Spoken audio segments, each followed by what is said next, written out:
Good morning, everybody, and welcome to Kingdom Age Education. My name is Lisa Annabelli, and we are in our final chapter of the book of Daniel. We are in Daniel chapter 12.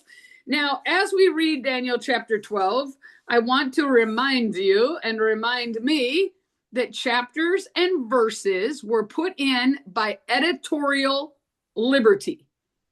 When I say editorial liberty, what I mean is editors of the Bible that wanted to take the scrolls and make them easier to find places in the Bible, they put chapters and verses. But chapter 11, which we did 2 weeks ago, actually flows right into chapter 12, which is why in chapter 12, verse 1, it says, "At that time." And so whenever you start a chapter, and because our brain, when we start a chapter, we're expecting some conversation that's brand new. But when it uses the words "at that time," you have to ask yourself the question, in what time? Lisa? Yes. My Bible says, it's got like a title over chapter 12, and It says, "The time of the end." Yes, mine says prophecy of the end time. Okay. Does anybody else have a title? See, when they put those titles in too, again, editorial liberty, they actually steer you in the direction that they want you to think about the chapter. Yeah, the Message version says, "The worst trouble the world has ever seen." And it doesn't start at that time. Yes.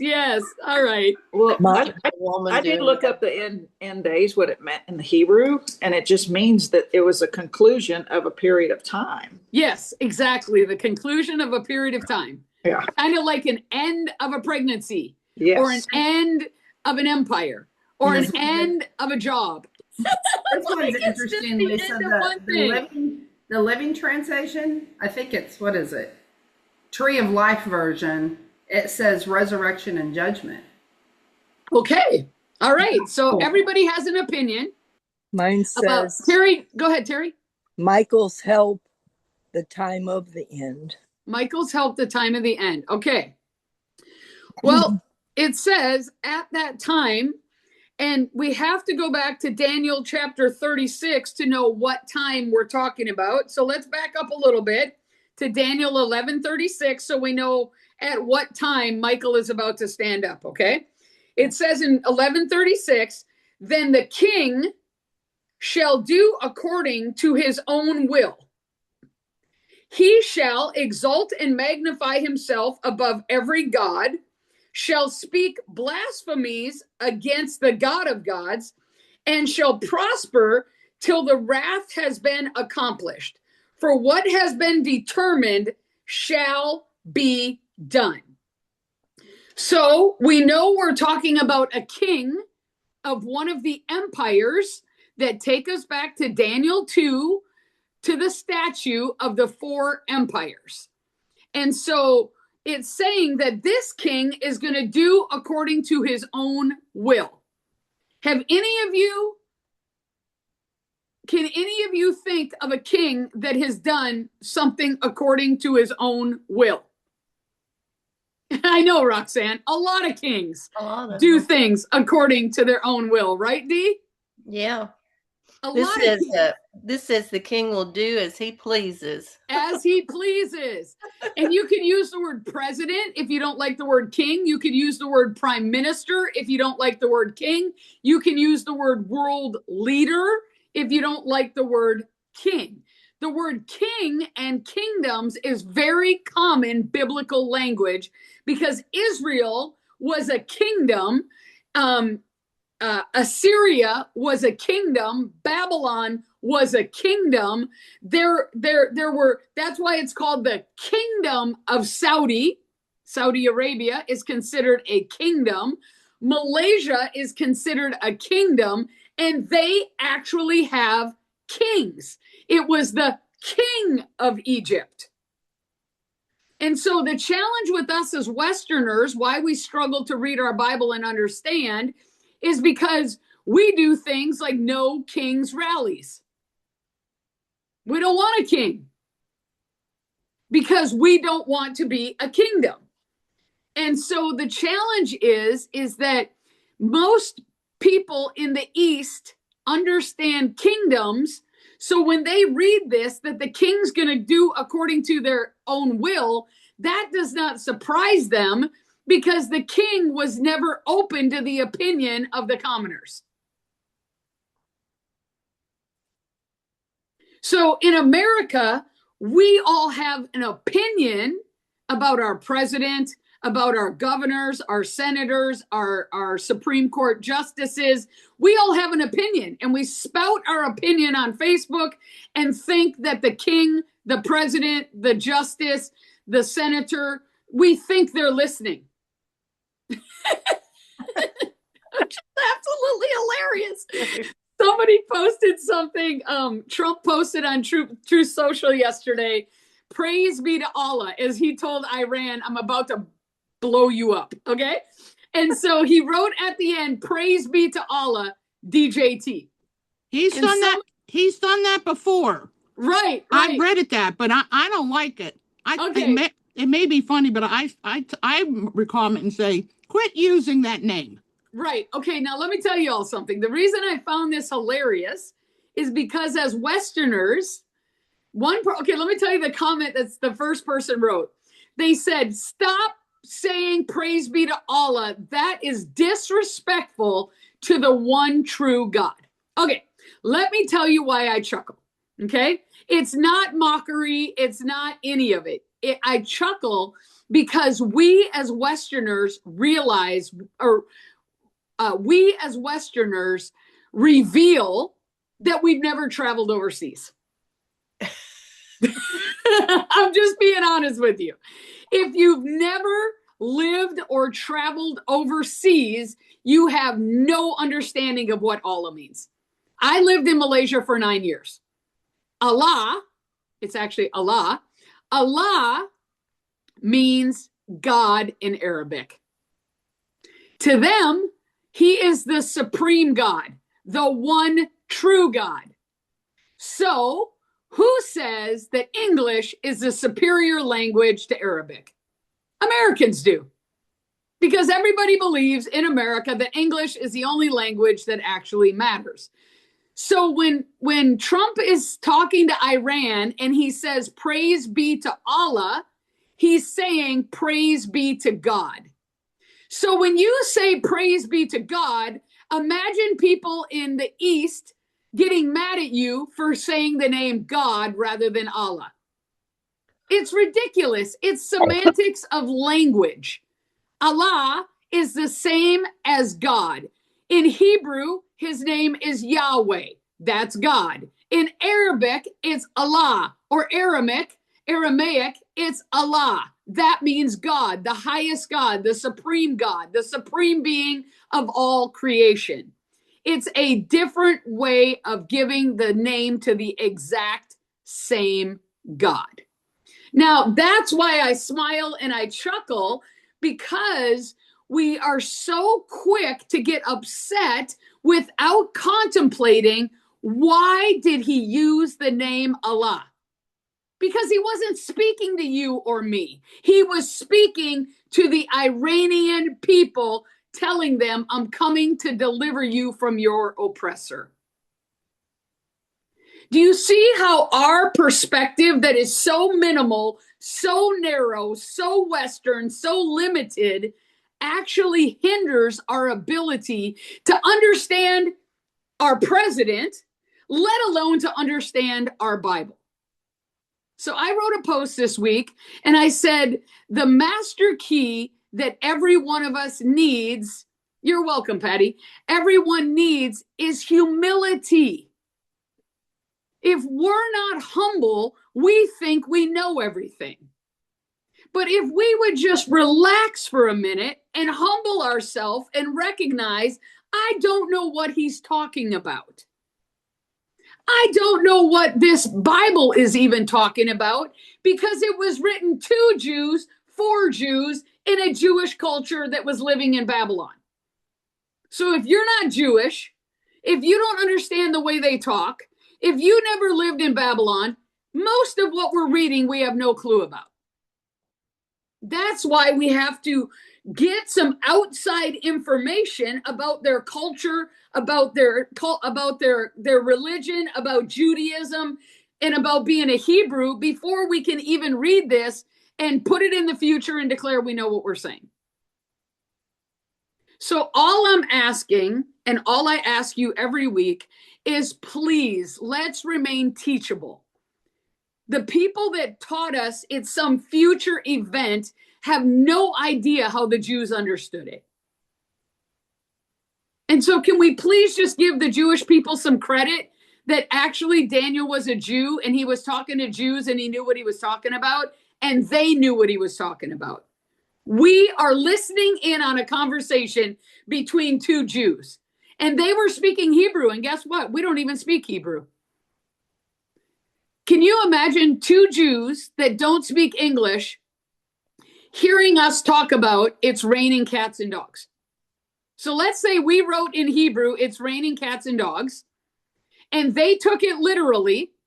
They would think that four-legged fur babies were falling from the sky. See, we have to put it in our language to understand. There was Hebrew poetic language, there was idioms, there was phrases that they would use that they understood that we don't understand.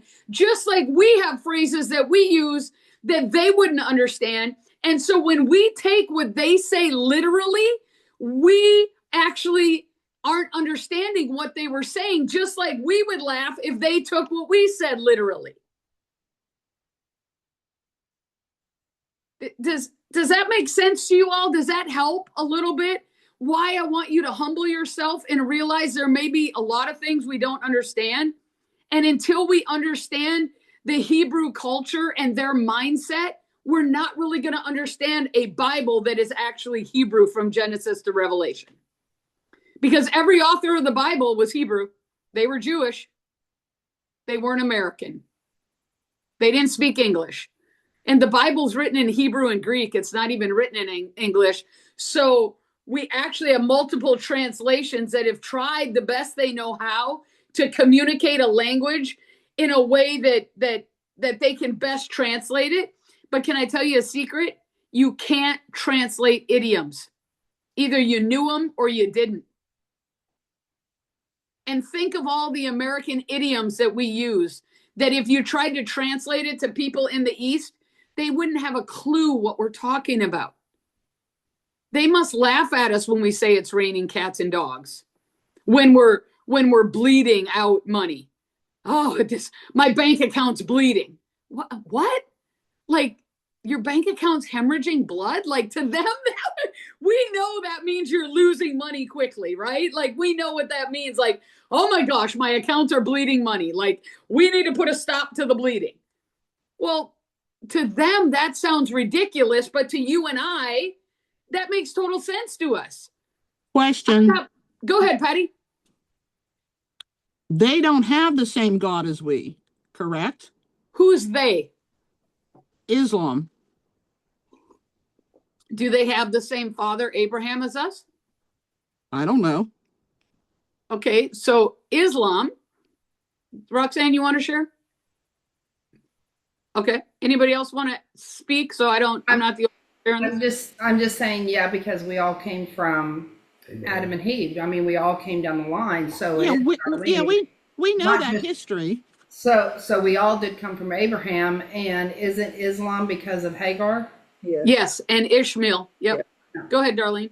No, I was just going to say it was because of Abraham and Sarah had the concubine Hagar, and then that's where the Muslims came out of, is from that. And and it even said he'd be a donkey or war with everybody. And so that's where it all started, but it's still from Abraham. They just feel like they're orphans. Okay, yeah, so it is the same God. It's not like Buddha. No, right. Okay, and that's just their name for their God is Allah. Yes. Okay. And so the Muslims are half brothers to the Jews. Yeah. So what you have with all of the infighting is a family feud. And if you realize what's happening is that really we're dealing with a family feud, and it's been a family feud that has gone on since the days of Isaac and Ishmael as children. If you read Genesis 16, you will see the family feud. And that family feud started back in Genesis 16 and is still alive today. So when Westerners get involved in a family feud, they're actually stepping into a battle that is not theirs to fight. Because this is brother against brother. That would be like me trying to say, I understand how you and Susan fight. It's a family feud. I don't know the history of you and Susan. I don't know why you guys argue about things that to me that they look minimal, but to you it's historical because it's family. I'm just using you two as a parable, not as a reality, okay? So yes, it's very much a family feud. And when we understand that, why do you think they put the Temple Mount and they put a mosque in Jerusalem? Because brothers are fighting over land that a father gave to them. So Allah is the Aramaic or Arabic way of saying God. Hebrews say Yahweh, they say Allah, but they're both speaking of the highest God that all of creation could ever speak about. It's like the Jews call him Yeshua and we call him Jesus. It's just semantics in language. Is that helpful, Patty? Yes, as long as it's the same God, I understand. Yes. The whole thing now. Yep. Same God. Now they differentiate on Jesus, but the Jews don't even believe in Jesus either. Right. That he came. So that's a whole nother subject. But if we're talking about God of creation, heaven and earth, Father of all, they're saying the same thing. Okay. All right. Good questions. Great job, you guys. We're still on verse 1. We'll get there. Get there. All right. So at that time, the time of the kings that was doing according to his own will, or as Dee said, doing whatever the heck he wants. It says, at that time, Michael shall stand up. And it tells us who Michael is. Okay. Michael is the great prince who stands watch over the sons of your people. This is Gabriel speaking to Daniel. So when he says the sons of your people, he's saying Michael is the archangel over Israel. Does everybody get that? And then it says, this is still Gabriel talking. Remember, Gabriel is a messenger angel.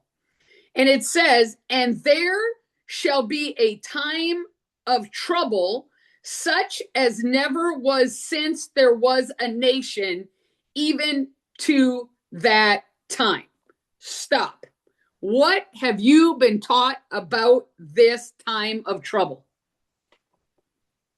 What have you guys been taught is the time of trouble for the Jews? Anyone? The 7 years after the rapture or leading up to the rapture. 7-year tribulation period, as noted in the book of Revelation. Absolutely, Roxanne. Anyone else heard anything else about the time of trouble?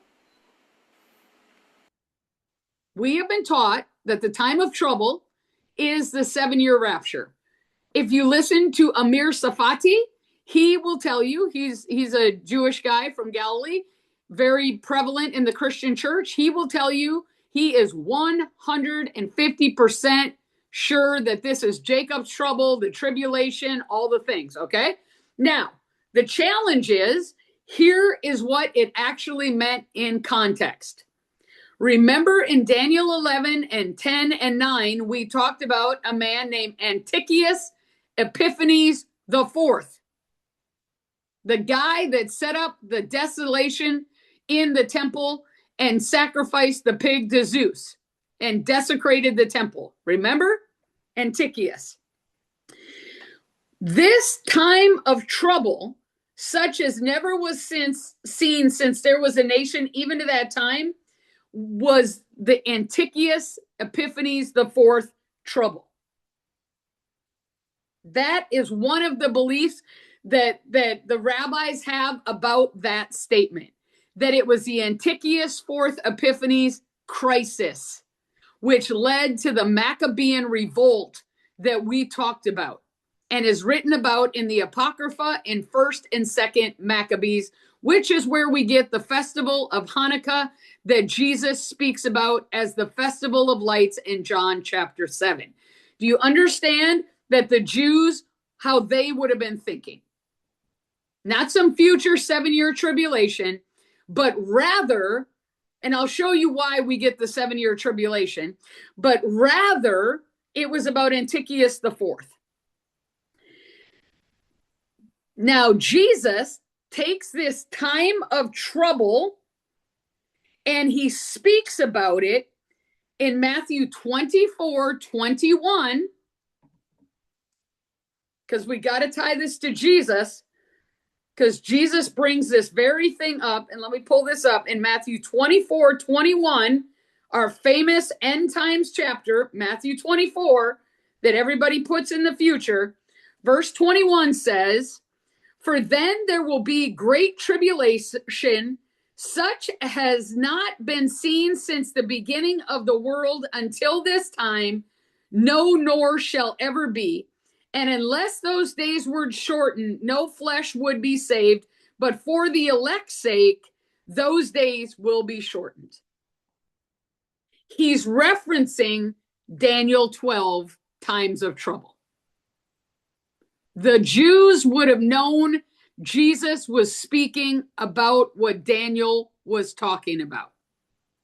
But what was Jesus trying to get them to understand?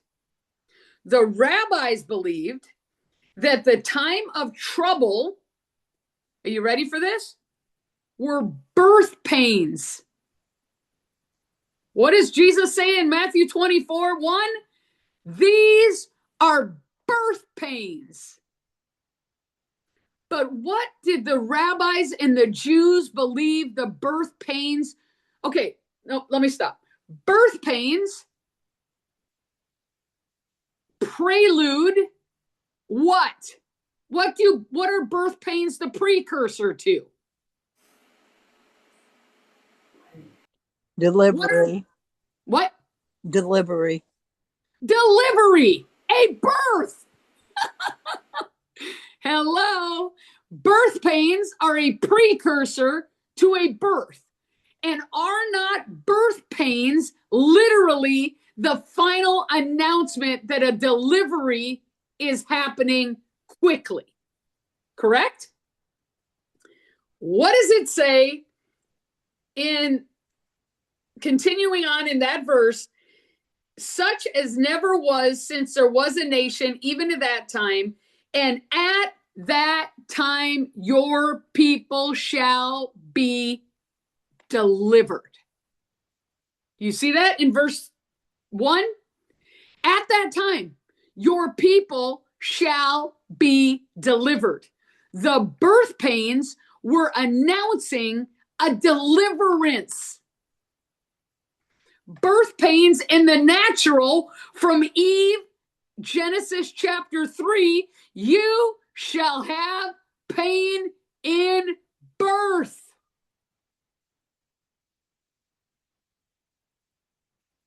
Answer me this. Are you trying to tell me that we have been in birth pains since Daniel 12 and Matthew 24 until July 11, 2026? We're still just in contractions? Holy delivery Batman. That is ridiculous. I don't know anyone, especially women, but men too, because you have to put up with us. If we have been in birth pains since 500 BC until today, holy buckets. Now you've got to read the prophetic word that says, does God bring to the point of birth and not deliver?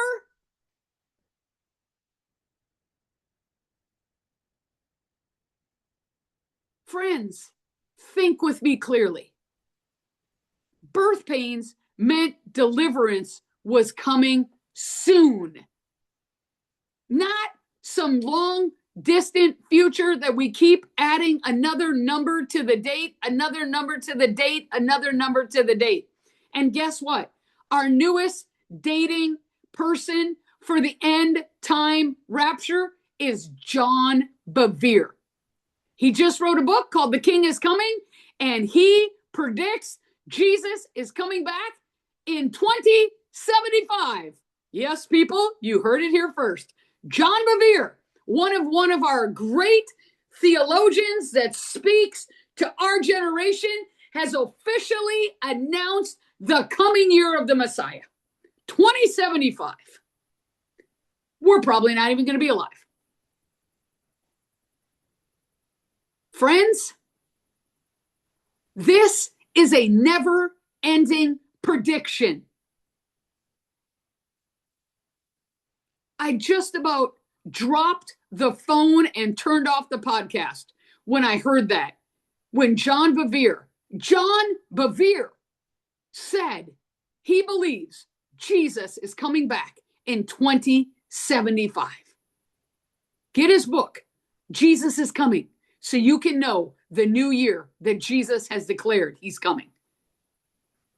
Friends, this is craziness to me. I thought he was coming back in 2000 in Y2K. I thought he was coming back in 1989 when I got saved and they were standing on the street with placards. Jesus is coming. Jesus is coming. Jesus is coming. All of this madness began with Schofield in the late 1800s. Do your research. The Jews never believed in a super futuristic Jesus returning. You know what the rabbis believed? The birth pains were pointing to the arrival of the Messiah on earth. Hello, 1 John chapter 4. Those that do not believe that Jesus Christ came in the flesh are of the spirit of Antichrist. You cannot have an Antichrist spirit unless Christ has come to earth. Because you can't be anti something that's never happened.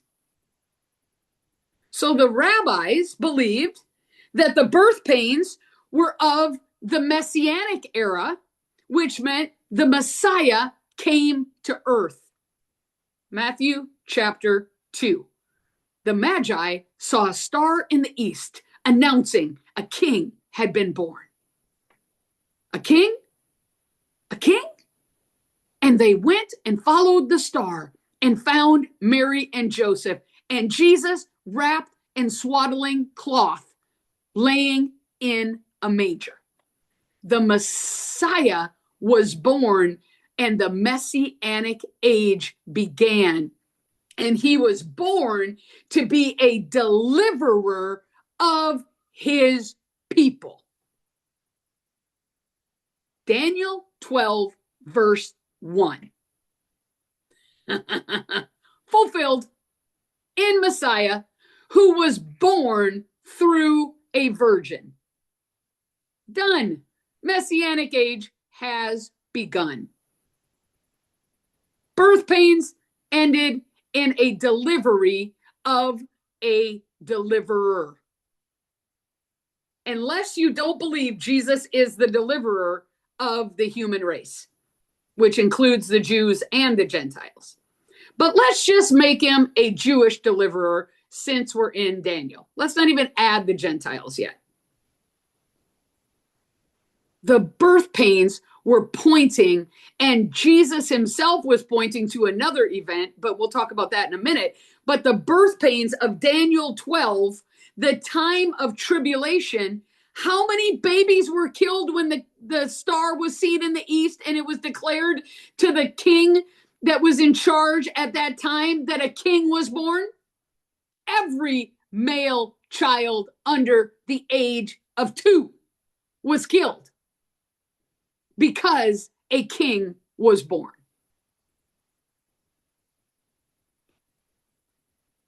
Birth pains always lead to delivery.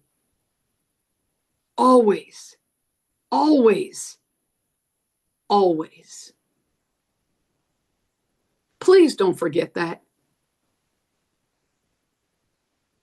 It took 500 years from Daniel, from what Gabriel, it actually wasn't Daniel's prophecy, it was Gabriel's message. From Gabriel's announcement of birth pains to, are you ready? Gabriel's announcement of the Messiah had been born, there was 500 and some years. It's amazing to me that Gabriel announced the birth pains and Gabriel announced the baby was born. What does that mean? Beginning, end, closed, done. I'm sorry that I just ruined your tribulation theory. I'm trying to liberate you from the fear-mongering, money-grabbing people that keep you in a perpetual state of fear so you never let down your guard and live in safety. Isaiah 11 says, the lion will lay with the lamb. The baby will stick its hand in a viper's nest. There will be so much peace on earth that even those animals that were violent will no longer be violent. But I know, that's a heavenly prophetic word. That's not an earthly reality. Not as long as they keep scaring you.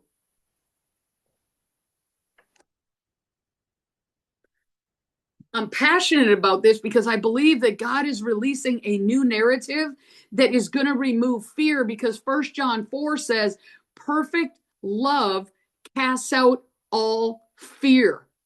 And I don't know that any one of you on this line would say that you have not been perfectly loved by God. You just don't believe it all yet. That's why you're still in fear. And fear involves punishment. And the way we remove the punishment is we rapture you out of here so that everybody else but you has to deal with the tribulation. Everybody else but you has to suffer.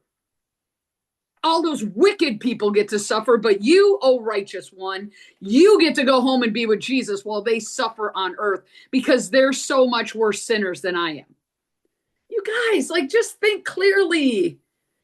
That just doesn't even sound biblical, because for God so loved the world.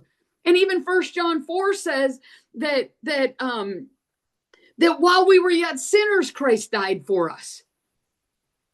He died for all of us while we were sinners. And I don't want to ever forget where I came from. And I want everybody to know, no matter what you look like, no matter where you are, God forgives you. Let's go. Let's go. I got you. Let's go. And then it says, everyone who is found written in the book, those are the ones that shall be delivered. Everyone who is found written in the book. What book? It would have been the book, which is a registry in the temple. It was a second temple registry. Remember the temple that Herod built? They would have had a registry. Remember when David took a census of everyone in Israel? They register. Why do you think you register your marriage? Because it's written in a book that you are married. What they used to do before we had all of the things that we have today, they used to, in the front of your Bible, if you've ever looked in the front of your Bible and wondered why, it says presented to. You know why they did that? Because your Bible was your registry. It is written in the book. I wrote when I bought this Bible in Houston when we were all together, girls, I wrote my name presented to Lisa Great Annabelli in Katy, Texas. This is where they used to keep your registry. Before there were passports, your Bible, your physical Bible, was your identifying mark, your registry. Darlene, you want to add something to that? I see you over there. I remember Mickey and her family, they had a Bible handed down and they actually had their genealogy all in there. I mean, it was all listed, you know, absolutely way back. I mean, I was like, wow, look at all the history they had in just their Bible, you know, of family members. Yes, because that was the registry. So when it says your name is written in the book of life, they were talking about in the temple, they had a book of everyone's name that was Jewish. That's what it was. It wasn't some random book where you gave your life to Jesus and now your name is written in the book of life. When Jesus died for you, for the sins of the world, even while you were yet a sinner, your name is written in the book of life. You are in the registry. So people that try to scare you and say you're going to go before the judge of all the earth and he's going to open the book and he's going to go to your name, D. Maguez, Ronnie Maguez, Jim Cook. And if it's not James Cook or whatever your original name is, I mean, it's ridiculous. The Jews would have understood this was a second temple registry and that they were written in the temple. Their name was written in the temple, which allowed them to be delivered. They would have been delivered based on covenant relationship with Yahweh, who never breaks covenant. Not based on they were doing the right thing at that moment. That's why people ask the question, did Judas go to hell or to heaven? Because he committed suicide. He was written in the book. He would have been registered in the temple. He was a Jewish man. He would have already been written in the book. His name did not get erased out of the book. But do you see how we don't understand the way Jews thought? So now we make up this random book in heaven that has your name and you go before a judge. And if you're not there, sorry, sucks to be you. You're going to hell. You don't even know when did I lose my name?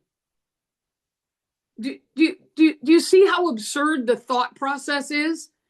But it scares the peanuts out of us because we're so afraid that we're not going to be written in the book. That's why perfect love casts out all fear. And because we've been taught theology and not taught love, we are scared to death. Because what if your theology is wrong and their theology is right? How do you know you're right and how do you know they're wrong?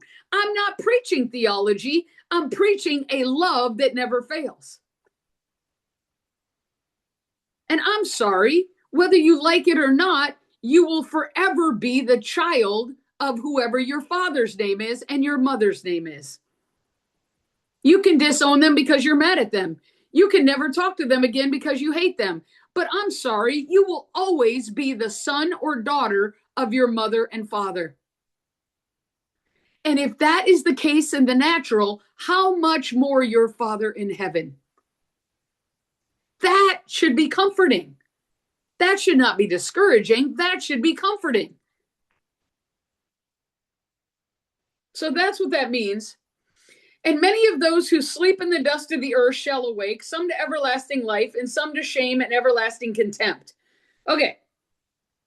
I looked this up. You know, this is our Matthew 27 verse where the graves opened and they rose, right? The sleep shall awake. But did you know that the word contempt is only spoken twice in the whole Old Testament? Once right here and once in Isaiah 66:24. And Jesus brings out the language of Gehenna, where the worm never dies, as it pertains to the idea of contempt. So that means that death is at work in those that are in contempt. This isn't a final judgment. It's rather a resurrection to vindication. That's what this is about. I'm going to vindicate you that have been oppressed. I'm going to vindicate you that have been depressed by Babylon. I'm going to vindicate you. It's all part of Israel's deliverance language. This is not an eternal end of world language. They never thought like that. At least that's what the rabbis are teaching me.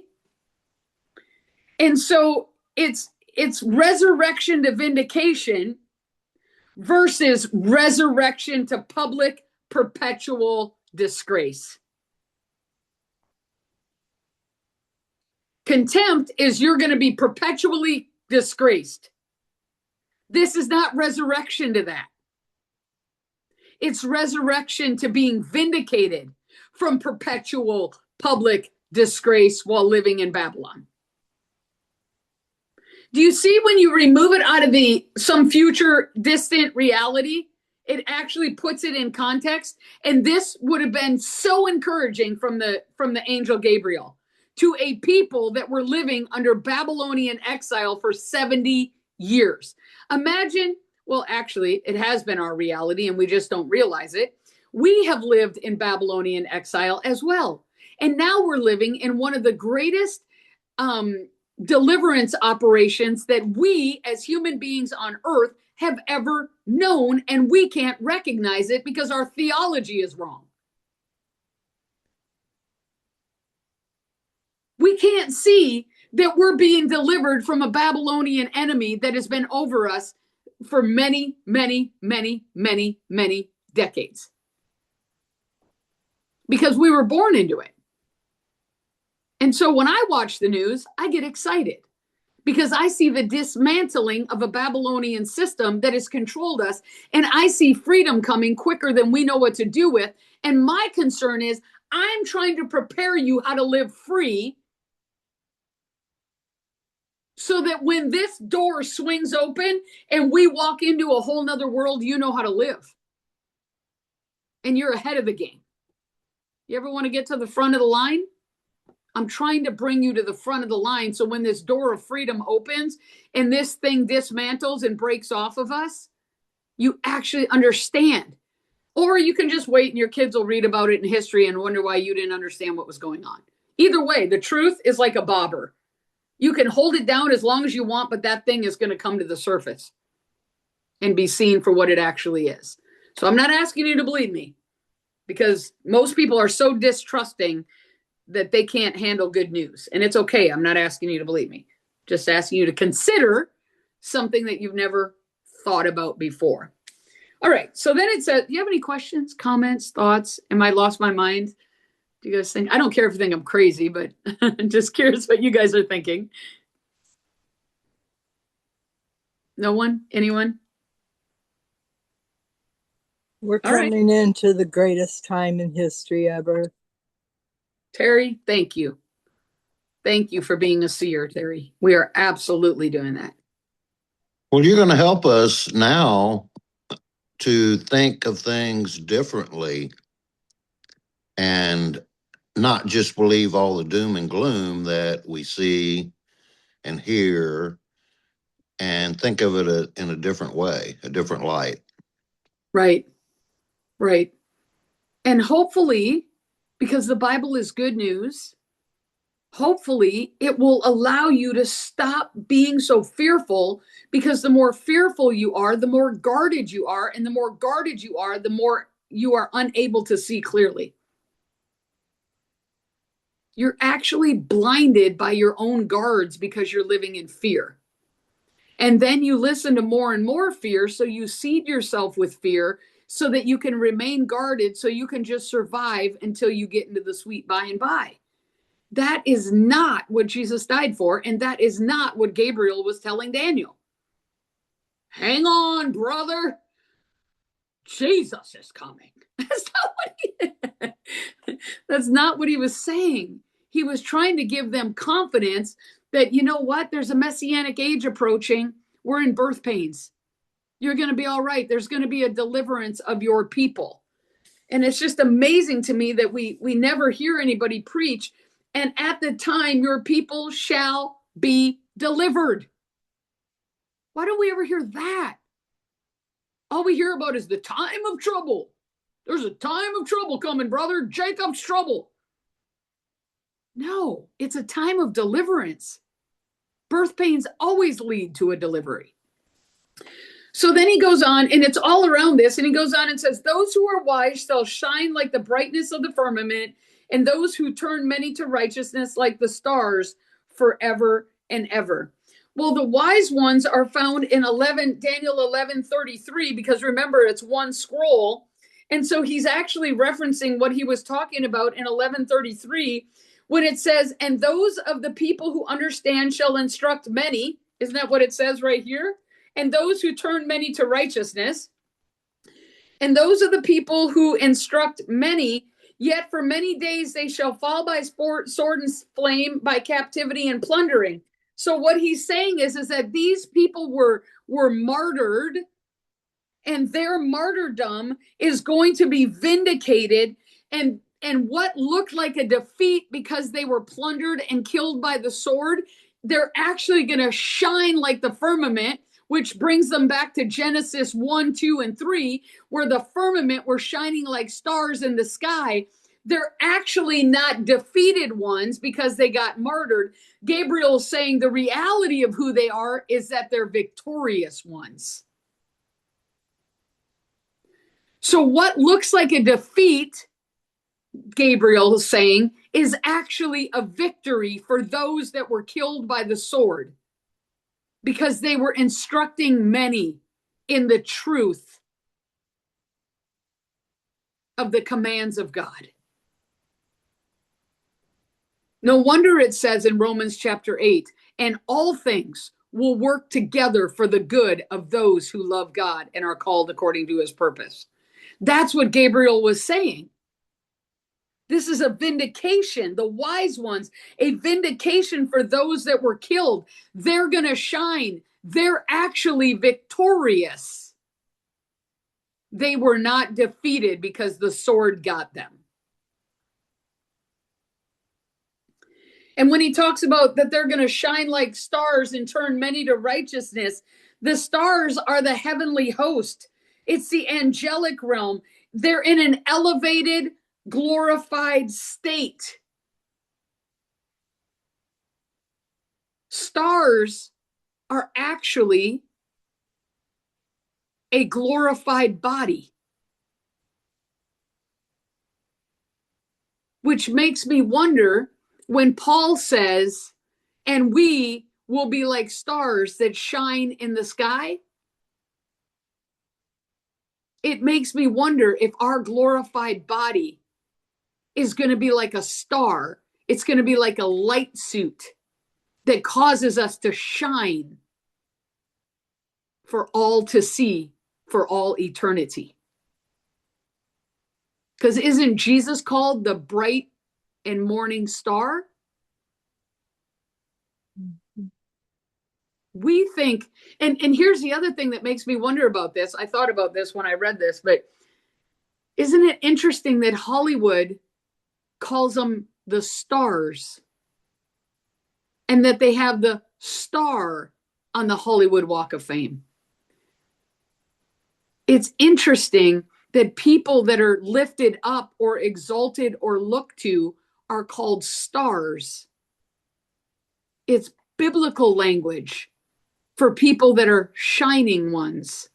Now, they're not shining a narrative of godliness. They're not shining a narrative of righteousness. But it's interesting that the same language is used in the earth realm for ones that we ooh and ah over. And God says, you are going to shine like stars. Well, everything God creates, Satan corrupts. Yeah, or counterfeits. Counterfeits. Yeah. So what if they actually were destined to be stars, but the enemy made them a star before God could make them a star? And what if all of us are stars? which means there's no need for competition or hierarchical atmospheres so that somebody gets to shine brighter than somebody else. Because every star is what makes up the awe and wonder when we look up in the sky. So what if we looked around at each other and started viewing each other as shining ones, as stars? Rather than looking down on each other, we elevated our language about each other and said, you're a star in my eyes. You sparkle. You shine. You glow. You make me want to honor you and respect you and speak highly of you because you're a star. It's the glorified glow that Satan recognizes, and he wants to destroy it because then he destroys us. Yes. And that's where the fear blocks it, right, Terry? Mm-hmm. Fear hinders or covers up your ability to shine brightly. Yeah. So then I hear the song, shine brightly like a diamond, you know, like, and I mean, if we go back to us being carbon, like Susan taught us, and that we're made of diamond material, then the diamonds and the stars, Daniel 2 and Daniel 12, are actually speaking the same language again. So we're not creating a new narrative, friends. We're actually enhancing the same narrative that we have been working with throughout the whole book of Daniel. Remember, it was one scroll.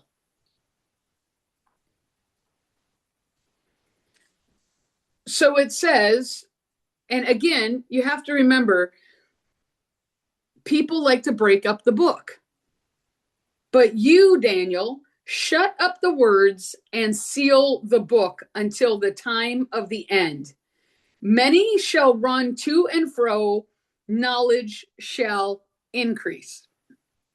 Okay. Time of the end is latter days language. But to the Jews, time of the end meant the beginning of the Messianic age. They knew that it was going to get rough before the Messiah showed up, because the Messiah was going to show up as a deliverer. If you don't know the history of what was going on right before Jesus was born, the political oppression that they were under is why even the disciples were wanting Jesus to be a conquering king that took over Rome, and why they couldn't understand that he came as a man of peace rather than as a man of war. Remember that? So you have to understand what oppression they were in. They were at the final stages of birth pains right before the inauguration of the deliverer, who came in the form of a baby. And I love what Pastor Dustin says, God's greatest weapon was a baby. So that alone should explain to you why the Bible says that to enter the kingdom of heaven or the kingdom of God, you must become like a little child. Vulnerability is your greatest weapon against any satanic authority. That's counterintuitive to people that are surviving, people that are self-protecting, people that are seeking to guard themselves against every enemy. It's easier to go to war than it is to be vulnerable, because we feel like vulnerability means a lack of safety. But Jesus says vulnerability is your greatest weapon. I came into the earth as a baby.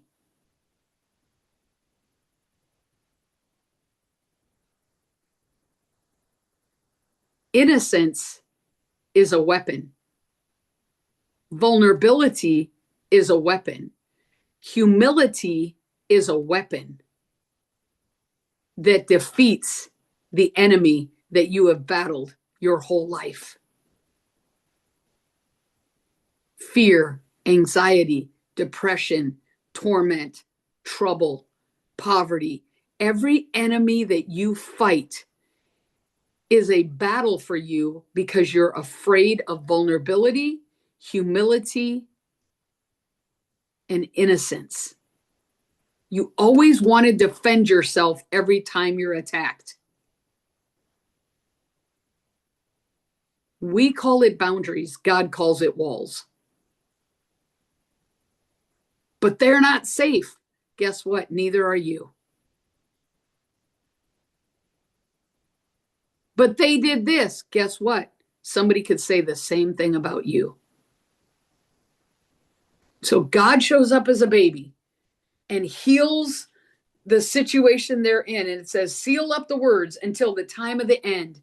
When Jesus showed up, that was the end of one era and the beginning of another. Even our calendars declare it.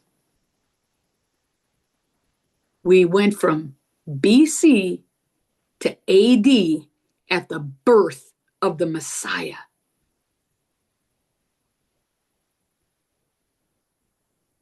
The beginning of a new age, a messianic age.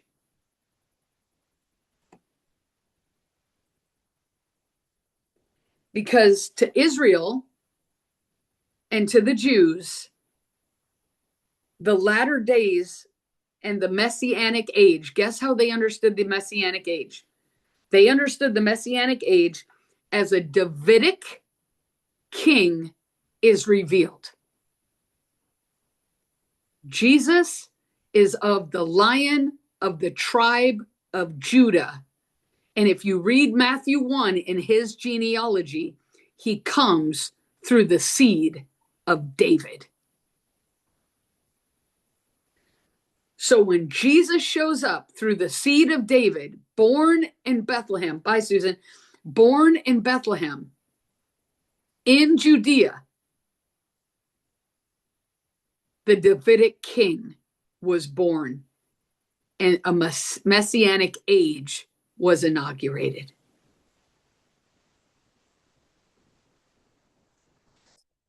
You see, when we don't understand what the rabbis understood, we misunderstand why he had to seal up the book, because we still believe the book is sealed. And it's ironic to me because when you look at the seals in Revelation chapter 5, 6, 7, it talks about the seals, the 7 seals. 7 means the completion of the seals. And what did they do? It says there was no one worthy to open the book. That word book means scroll. What scroll was sealed? Da, da, da, da. Daniel 12. So John was saying at the arrival of the Messiah, because it says that the Lamb who was slain, Revelation 5, he is worthy to open the seals. And when he opened the seals, there was thunder and lightning, and there was plagues, and there was all this trouble, tribulation, birth pains. And after the seals and the trouble, there were trumpets, and the trumpets were announcing the inauguration of the Messianic age. Not a future reality. It says right here, shut up the words and seal the book until the time of the end. So what does John say? There's 7 seals. This thing has been sealed up. Who is worthy to unlock the seals and open the book? If you take it out of the future, it actually makes sense. But if you put it in the future, you cannot put the puzzle pieces together because you're trying to jam a puzzle piece into a place it doesn't fit. And now the whole picture is distorted because you jammed this puzzle piece there assuming it meant something in the future after Revelation in our day and age. And now this puzzle piece doesn't fit with that puzzle piece. And so now your whole picture, your whole puzzle is messed up because you took, even if you only took one piece, but there's many pieces you've had to jam, because you jammed one piece, now you got to jam other pieces and you wonder why you can't see the whole picture. Go back to the outside of the box and recognize that piece doesn't go there. But it takes humility to remove that piece, because you were told that this piece fits here and it doesn't fit there. And so then he says, so one more thing about the rabbis. So what they believed about the days of Messiah, and this will make sense to you why the disciples said what they said to Jesus. The Jewish thought about the days of Messiah was the restoration of Israel, the ingathering of the Jews, and the rebuilding of the Davidic kingship. Not a temple. They already had a temple. It was the rebuilding of the Davidic kingship. And when we study Ruth, we're going to find that Jesus is of the line of David. So solid in the book of Ruth. So the Messianic age inaugurated exactly according to the way they were expecting it. The only problem was he came in peace and vulnerability rather than in war. And to a people that had known exile, war was more familiar than peace. People that have grown up in battlefields in their family, war is more comfortable than peace. So when I preach peace, when I preach prosperity, and when I preach good news, it's hard for people that have been at war their whole life to hear this truth, because they're familiar with war. They're not familiar with peace. And so peace sounds scary because survival has been your go-to your whole life. Do you see why most people give you a theology of war, of tribulation, of destruction, end of the world theology, apocalyptic, everything's going to blow up and explode in our movies, in Terminator and all these movies, Apocalypse Now and whatever, like alien invasion and I mean Exorcist, and this is what demonic is. It's the Exorcist, their heads spin around in circles. Like, do you realize it keeps you guarded? It doesn't let the lion in you lay down with the lamb.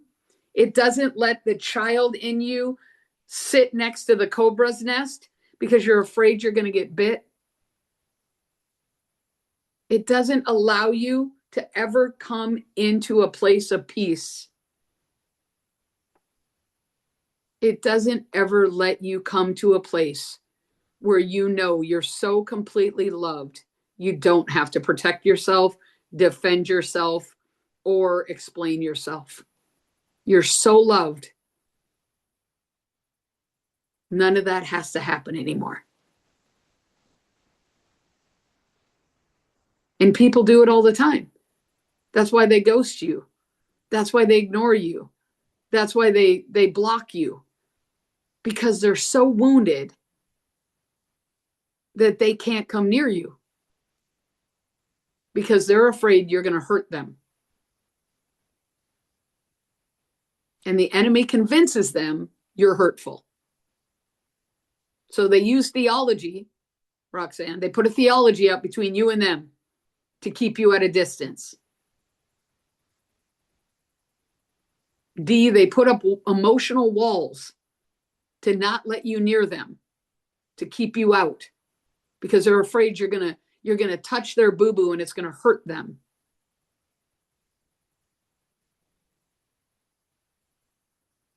We are in aged bodies, but we are not emotionally aged at all. Because when a kid, think of your babies, think of your kids, remember when they would hurt themselves and you would say, I have to put this hydrogen peroxide on. I promise it might sting a little bit, but I need it for your healing. And they would refuse you putting on the hydrogen peroxide on their cut. You knew it was going to be the antiseptic that healed them, but they would fight you and pull their wound away from you and pull their wound away from you. And you weren't trying to hurt them. You were trying to help them. Welcome to humanity. God is trying to help us, and we're pulling our wound away because we're so afraid of his hydrogen peroxide that he's going to hurt us. And then once he puts it on us, we're like, oh, that wasn't that bad. And then we get healed. But most of us are living with open wounds because we've pulled away from God, who's the only one that has the hydrogen peroxide that can heal us, because we're so afraid he's going to hurt us. And it's exactly what they did in the Garden of Eden. They ran from the one that could help them.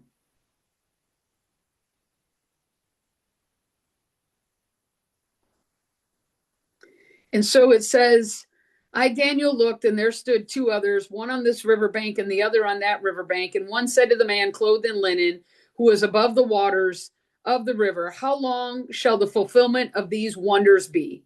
So this is two angels talking to each other that Daniel overheard. Then I heard the man clothed in linen, who was above the waters of the river, when he held up his right hand and his left hand to heaven, and swore by him who lives forever, that it shall be for a time, times, and a half a time. And when the power of the holy people have been completely shattered, all these things shall be finished. Time, times, and a half a time is 3.5. You read about it in Revelation as well. 3.5 time, times, and a half a time to the Jews would have been a broken 7. 7 means completion. 3.5 means broken. Not broken the way we understand broken. I learned this. This is not my original understanding. I learned this. It would have been half of a 7, which meant an interruption. So time, times, and a half a time means there's going to be an interruption before the completion. I know, follow me here. There's going to be an interruption before the completion. A covenant order is going to be cut short. There's going to be disorder and a short time of tribulation. It's going to be an interruption.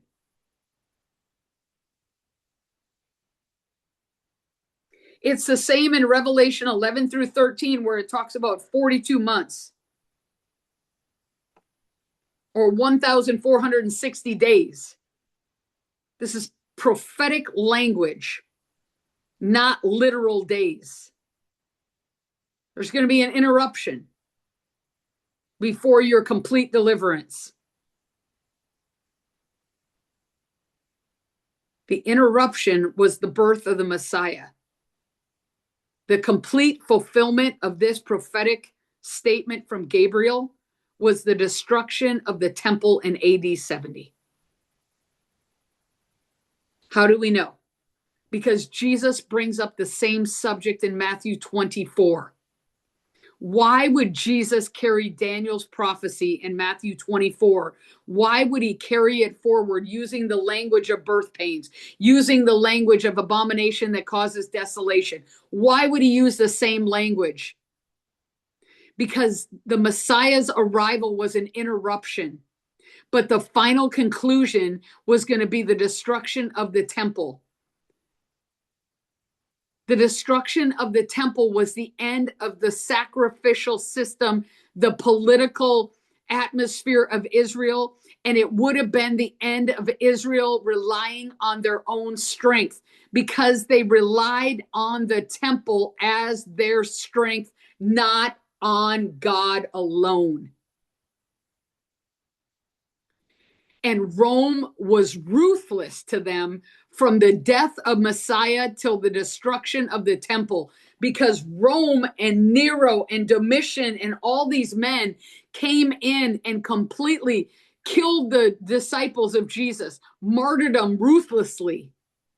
And anyone that followed the way. You're reading the book of Acts. Remember what Paul did. He was a persecutor of the way. They were relentless against anyone that believed in Yeshua as the Messiah. And it wasn't until the destruction of the temple that the fulfillment, the absolute fulfillment of these prophetic words took place. The ones in Daniel 12 and the ones in Matthew 24.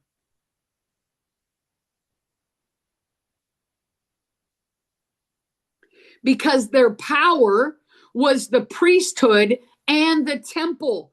It was a political, religious structure. When that was destroyed, Israel lost their identity.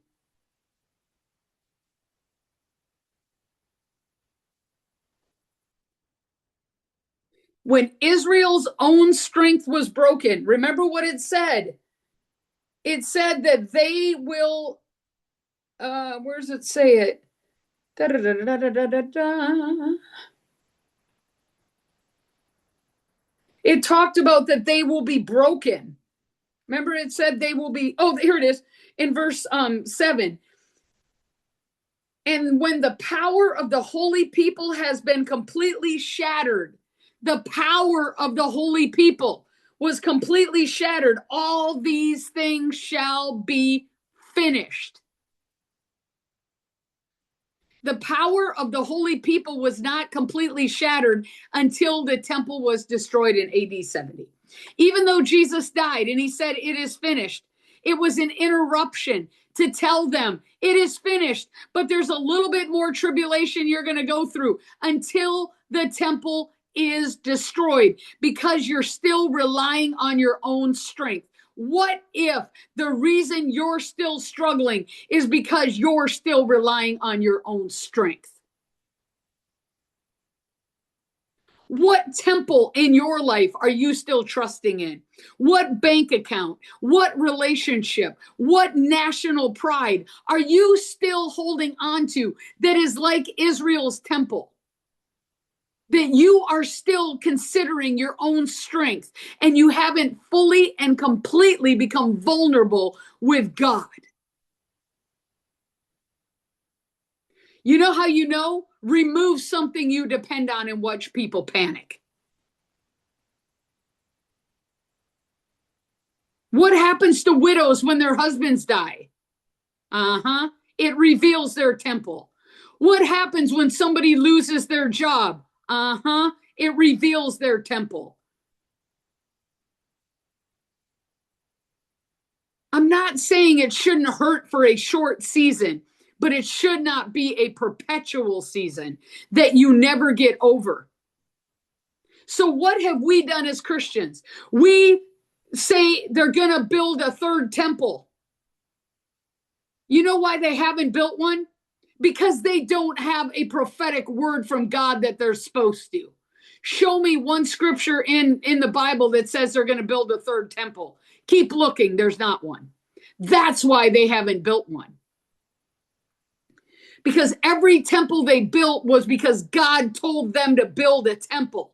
And they don't have a word from God to build a third temple. That's why they haven't built one in over 2,000 years. So who told you they're supposed to build a third temple? Not God. It's all part of the fear-mongering, put it out in the future, rapture, end times stuff that isn't biblical.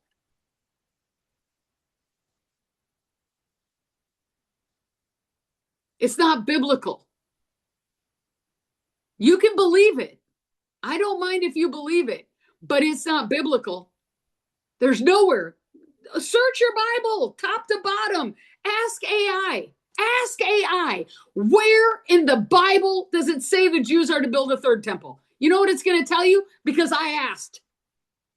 You know what it's going to tell you? There is nowhere in the Bible that it says the Jews are to build a third temple. Nowhere. Friends, welcome to the Doctrines of Men. And I'm done caring who I upset by saying these things that are truth. I'm not here to placate people. I'm here to preach the truth of the gospel of the kingdom, and we've been lied to.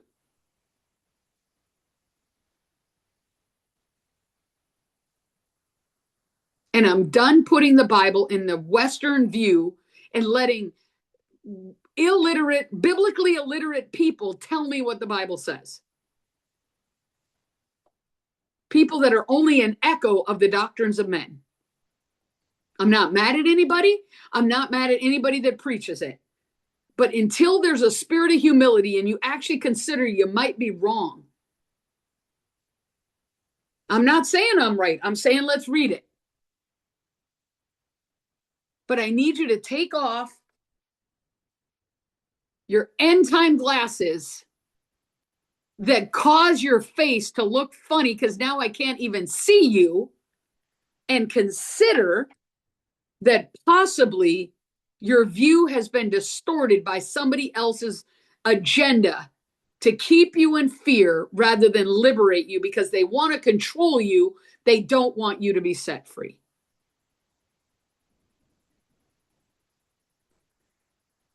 And Daniel says, although I heard, I did not understand. Then I said, my Lord, what shall be the end of these things? And Gabriel said to him, go your way, Daniel, for the words are closed up and sealed until the time of the end. Many shall be purified, made white and refined, but the wicked shall do wickedly, and none of the wicked shall understand, but the wise shall understand. And from the time, what does it say? And from the time that the daily sacrifice is taken away and the abomination of desolation is set up, there shall be 1,290 days. Blessed is he who waits and comes to the 1,335 days, but you go your way till the end, for you shall rest, Daniel. You're going to die before this happens, and you will arise to your inheritance. I wonder if Daniel was one of the 500 that walked on the streets of Jerusalem, according to Matthew 27, 51 and 52. And he actually saw the Messiah, the one that he heard about 500 years earlier. And you will arise to your inheritance at the end of the days.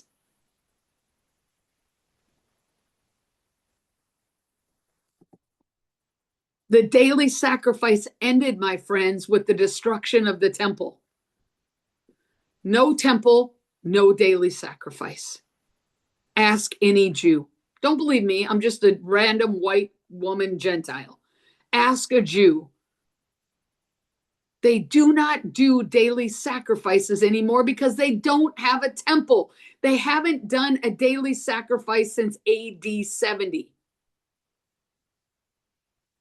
So if you're wondering where I got the AD 70 reality in the midst of it, it's right there.